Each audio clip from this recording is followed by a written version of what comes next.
أعزائي المشاهدين، أهلا وسهلا بكم من جديد مع برنامجكم الأسبوعي برنامج إماراتي. كما عودناكم في كل أسبوع نستضيف لكم خيرة من دولة الإمارات، قصة نجاح أتت إلى الدولة منذ تسعينيات القرن الماضي. Mr. Stephen, good afternoon. Good afternoon, sir. How are you? I'm very good, thank you so much. We are so lucky to be here with you in your company. Our team said you will come in our program. Thank you very much. You're welcome. And we would like to know about yourself. Who's Stephen when he comes to this country at the first time and what you are doing at this time?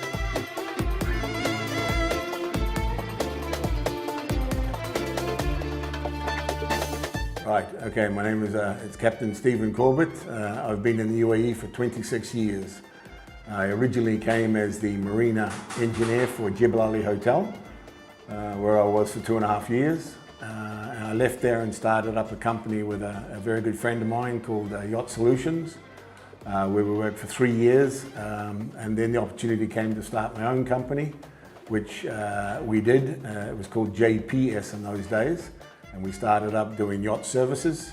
And then we changed sponsors and changed our name to JLS, where we have been now for since 2002. Let's talk about Mr. Stephen, or Captain Stephen, and the sea or water history. So how it started with you? It actually started in Canada when I bought my first own sailboat. I've had 5 boats since then. And there's always 2 things that are very exciting for a sailboat owner is the day he buys and the day he sells. Sailing is very enjoyable sport, but it costs a fair bit of money. So I've had 5 sailboats, and now in my company we have about 9 boats, but they're company boats used for training and used for management and etc. Now we can talk about many activities we have, but the main activity we start with, what was? The main activity was logistics, marine logistics, but actually marine logistics and agency. When we started the company, we were doing the water sampling for the palm, Jebel Ali, Jumeirah palm. And we were doing the water sampling for the one and only hotel. That's how we started. And then we've built up from there doing logistics. We started a marine training school. We also started agency.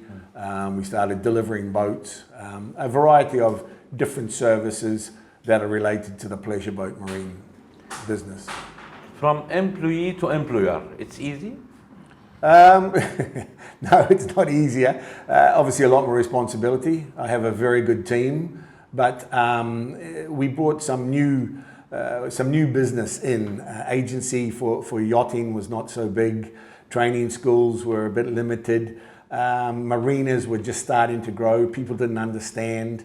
Even with the government, there were rules and regulations that didn't really apply to the yachting business. So it was difficult, but it was exciting in the sense that all this time we've changed the rule, worked with the government. The government's been extremely receptive and understood and worked together. So that's been exciting. But to change rules and regulations, it's quite difficult. 2002, it was booming time in UAE. It was booming, yes, it was. So opportunity for everyone here, so we will choose the section that we will prove ourselves in this sector, because the challenge is so high, right? Yes, exactly, yeah. So how many employees you start with that time? Well, I started with just 2. The first person I brought on was my finance director. I'm not too good with money. He's very good with money, so that worked out well. He was running the office and I was out driving boats. So we started with 2 and then have slowly built up as we've required more staff, taken on more portfolios, started to be accepted in the marine world, and we've grown from there. 2008, 2009, it was tough for many people. Yes. Is it affect you, the crisis that time? Yes, it was tough because it affected the customers that were coming to the UAE. We've always really never said no, so we've taken on any job that we can get, even if it's from just towing boats or from delivering boats or from cleaning boats. Basically, we always have looked at anything and everything. We're a company that likes to take on a challenge for every job, but we also understand that I have to pay my people for 12 months, not just seasonal. So we have to have work that takes us through. We do crew placement, we do small yacht management, anything that can keep us going, through the year. When I talk about the team that we want to choose, the teachers, because the courses that we are give, so we need to let them qualify for Yes. our courses. So how did you choose your employees? Well, that's another angle. We are an RYA, the Royal Yachting Association of the UK, which is the oldest and most respected training in the world. It's been going since 1860. So to be an instructor, you have to actually be certified by the RYA to make sure there's no conflict of interest.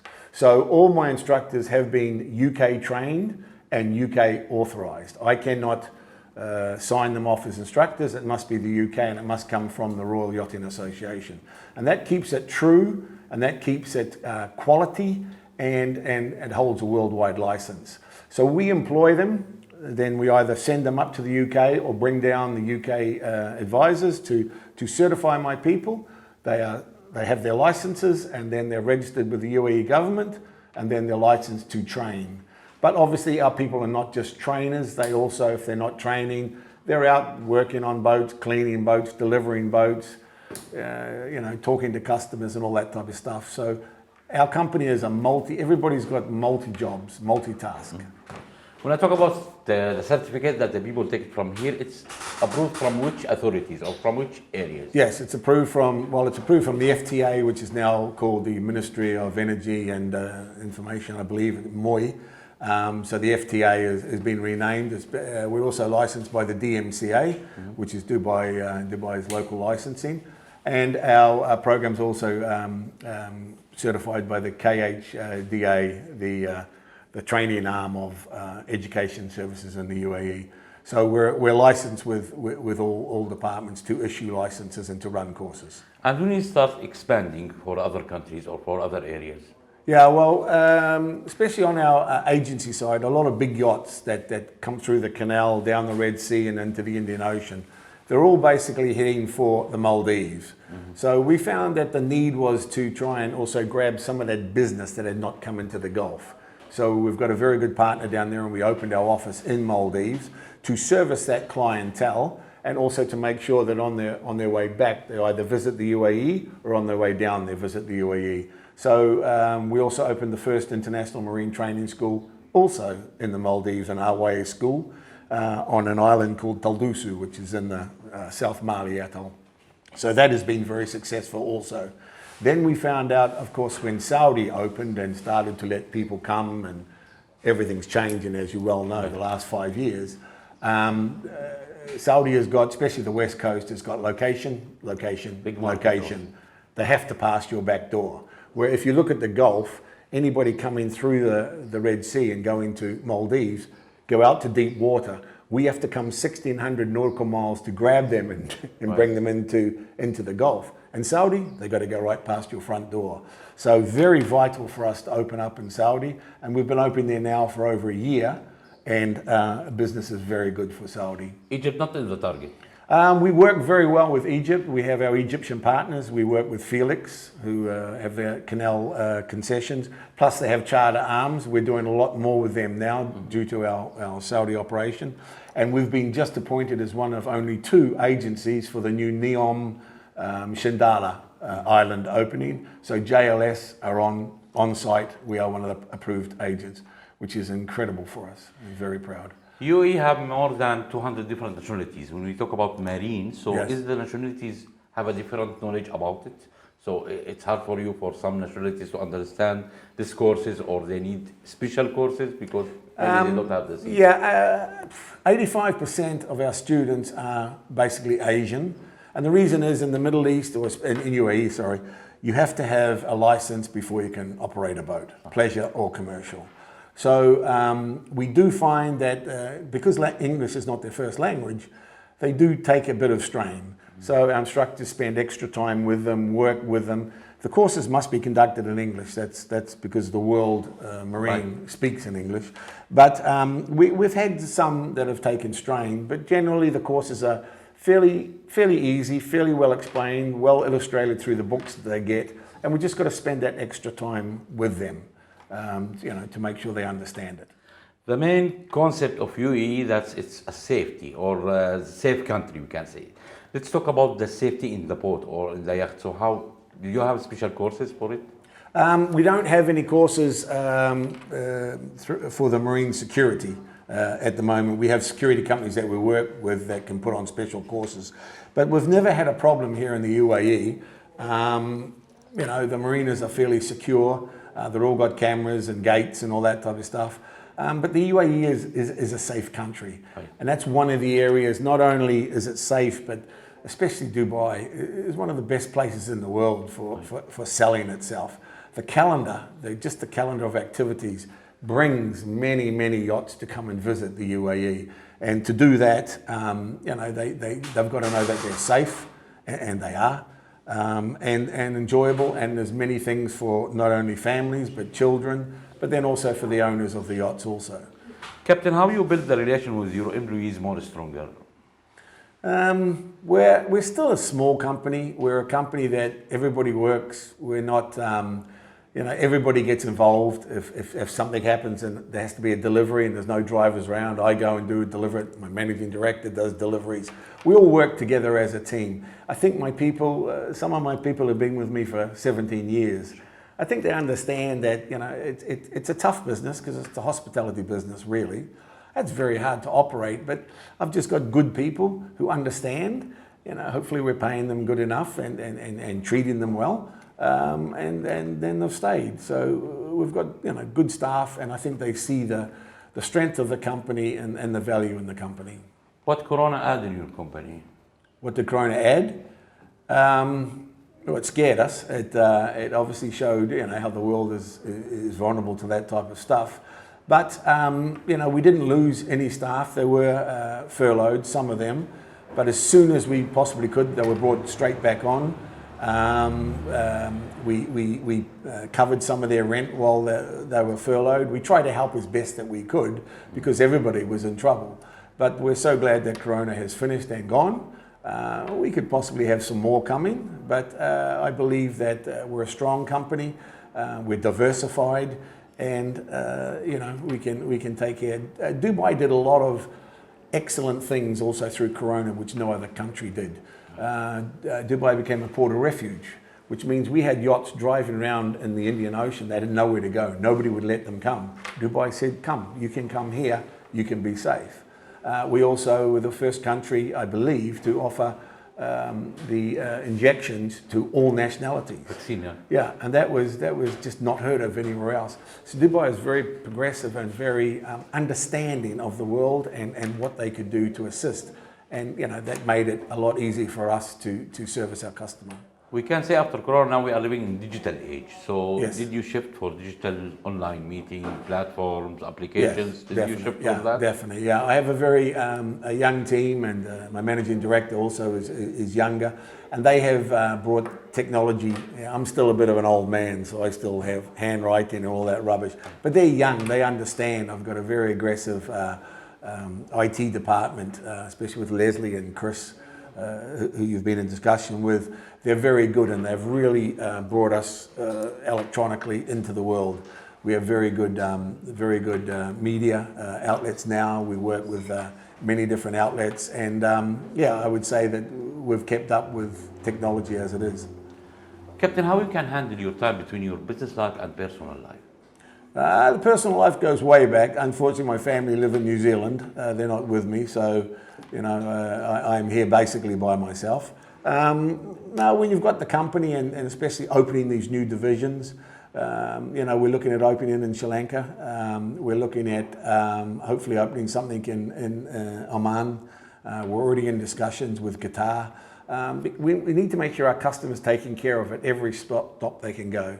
And the whole idea is if you exit the Suez Canal, we can pick you up and take care of you from Saudi when you turn the corner, hopefully into Oman, then into the Gulf, and then on to Maldives, through Sri Lanka, and then we can set you off to the Far East. COP28, he talk about the yacht, he talk about the seas, he talk about everything that's to save the earth. So Yes, yes. did you change anything after COP28? Well, we're certainly trying. We're in the negotiations now. I can't say much about it now, but on looking at hydrogen boats and hydrogen applications, which is huge, especially for our Saudi operations. We're just in negotiations. We can see We're doing a lot of work on the Saudi west coast, and we see the problems that are happening and how they want to protect the corals and that. So we're heavily in discussions now with an alternative, zero emissions, zero vibrations, because even engine noise can damage reefs. All that. So we're looking heavily involved into that side. And obviously all the initiatives that the UAE have, they're building hydrogen plants here. We're looking at doing all sorts of applications here. So yes, we're heavily involved with it also. Your team or the teachers that with you, they need some time to give them special courses, also keep them up to date for what's going on with updates with the Marines section? Yes, we keep increasing our licensing as we get. We've got to remember that we have a population or a student base that sometimes is quite limited how far they can go on the license. What we do is we take the license up as far as what the UAE government requires. We are going to increase our licensing, but it's really for people who have been in boating for a long time, who understand the navigational requirements for a bigger license. So we're constantly expanding. Only last year we brought on personal watercraft, the jet skis, we've brought that into play. We've got now first aid, sea survival, for our STCW courses. So we are expanding and looking, and the next move we'll do for the Maldives is a personal watercraft course down there also for jet skis down there for the resorts. Many new investors coming here to find a business for them. Let's talk about the people who came here to invest in the sea or in the marine. So yes. What they can find consulting in your company? Well, we end up consulting for them because the UAE, the Middle East, it's a tricky little patch of land. It's I've learned that over the 26 years. We do business completely different than anywhere else in the world, and you see people come in and they bring in all these ideas which are great but don't work here. You've got to adapt to the local market. You've got to adapt to the conditions that we operate in. So we don't really have that many consultants that we work with. We do a lot of consulting ourselves for people that are coming in and to start business. We work with solid companies that have good track records or are honest in business. We try to work with as many of those as possible. The more contacts we have is better for us. But we we consult, but we don't really need consultants to come and assist us for the Middle East. We're one of the best in the Middle East. We are the biggest agency in the Middle East, actually. What's the next plan in the business? Just more expansion. As I said, it'll be Oman, Qatar, Sri Lanka, and a bigger expanse into Saudi Arabia. Saudi Arabia is going to be huge. Dubai is already huge. So those take time, we have to educate, especially Saudi. They don't have that experience. They're just opening up now. So we're doing as much as we can to assist them, showing them the way on how to do good business in the marine field. Captain Stephen, EMARATI program always looking for the people who on the best or in the top, we can say it. And that reminds us with His Highness Ward, Sheikh Mohammed, that mentioned, it's hard to be number one, but the hardest is to stay on the same level. So how you keep sustainable on the top in your business life? We just stay true to form. If we say we're going to do something, we do it. We know the market, we work well with the government, so we get all the latest updates. We do a lot of things. We print our own brochures for crew. We've designed a compass card. The compass card is the only one like it in the Middle East for yachting, where we give crew that have come through our agencies, we give them discount cards so the crew can go out and enjoy and stay longer in the country and save some money and all that type of stuff.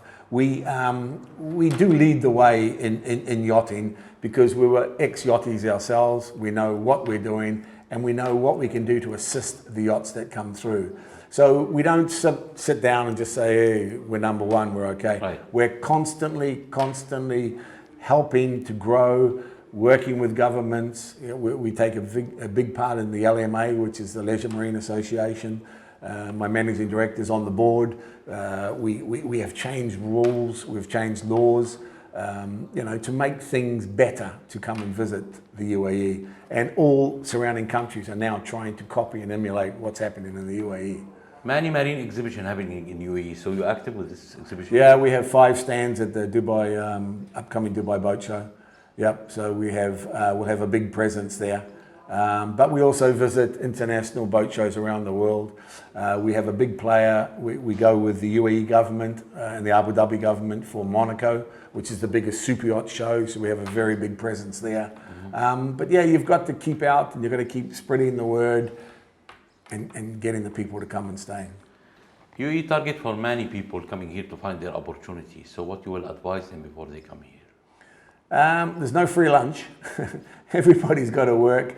You've got to come, and I believe you've got to come and stay for a while. If you think you can come in for a year or 2 years, make a quick buck and leave, that just doesn't work. I mean, you have to, I've seen it after 26 years, how things start to play and how things fall in. If you're going to come in, you've got to come in true. You've got to believe in what you're doing, and you've got to, work the local market. You've got to show that respect, but you just got to work hard. As I said, there's no free lunch, no matter what. Personally, Captain Stephen, who built your character? Who built? Your character. My character, my mum. How? What she built? No, it was just silly things like when the phone rings, pick it up within the third ring. If you're talking, make sure you know what you're talking about. If you can't handle the call, pass it to somebody who does know. And if you promise something, do it. We make sure we're always on the dock when the yachts arrive. We're all in uniform. All our vehicles are well signposted. That puts you out as a challenge because now my name's all over the place. So if we start behaving badly, people are calling up saying, hey, what's going on? My drivers are very respectful. They're well received in every marina they go to. My staff are all in uniform. It's all presentable well. So we put ourselves in show, but we're very proud and we haven't had any feedback to say that we're doing something wrong. So it's just stay on course. We love to win contracts. We love to get innovative with new things. That's what keeps us ticking over. Your employees make you as a manager or leader? I don't know what they call me. That's a whole other story. No, not a leader, just part of the team. Part of the team. I have, as I say, very good staff. We always banter and have fun, but no, I'm just part of the team. I've got a job to do along with them, but we make sure that we try and support them as best we can, and train them up properly. Finally, this country, which gives us a concept that we cannot find it over the world, the security, the safest country in the world, we can say it's UAE. So starting from His Highness Sheikh Zayed, the one who built this country, and son of Zayed, they make it #1 in the world. Yes. What you would say for UAE leaders and government for all this opportunity that we have? I just would tell them thank you very much for having such a great vision. Especially most of the time has been in Dubai with Sheikh Maktoum. Just all the development and the thought. I mentioned some of the things about what happened through Corona, but just the aggressive nature, and then things like Emirates Airline and things like all the malls. There's something there for everybody. And when you look in the area, UAE and especially Dubai and Abu Dhabi, they make it attractive. They make people want to come. And once we get them here, then they can understand what a good thing it is. So I want to thank them. The Dubai tourism, I don't know any country that can sell like Dubai tourism. Just incredible. So I want to thank them definitely. And from our side, Captain Stephen, we say to you, thank you so much to give us this opportunity to be with you, and welcome again in Emirat. Thank you very much, sir. Thank you. دفوتها لها غير وترحبهم ترحب